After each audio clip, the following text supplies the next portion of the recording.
So the company I worked with came out with like a very strict policy around like zero tolerance. You can't go for lunch and have a drink, not even one, like zero.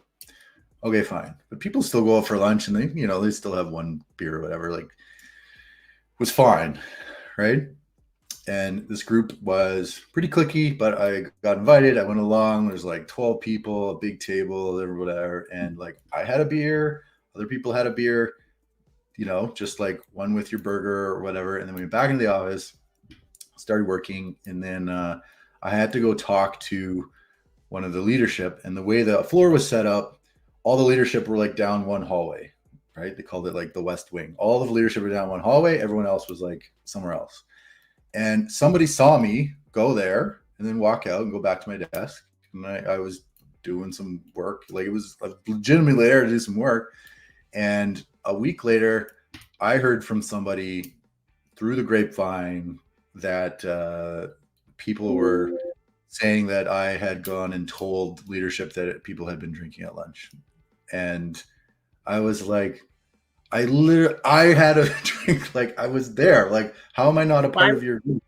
But it was very obvious to me that I was not a part. They had this like kind of cliquey group. I showed up. Do you know what I mean? Like, it was like this weird. There was no psychological safety, and they saw me go in there, and the lack of trust I don't know. It was just a combination of a lot of things you just talked about. And I ended up feeling pretty terrible about that. Right. So and then like probably,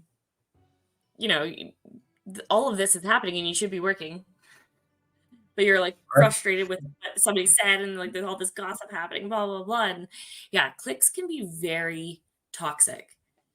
And it's a fine line, and I don't even know if I know the answer on this. It's a fine line between people connecting in groups and creating cliques.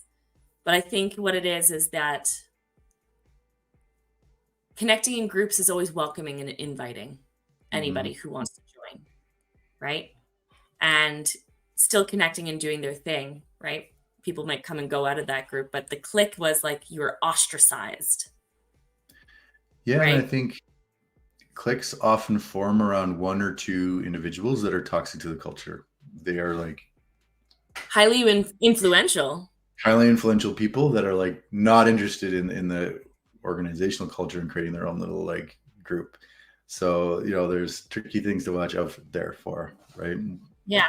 But if you can get those highly influential people to align with the culture, man, those can be champions.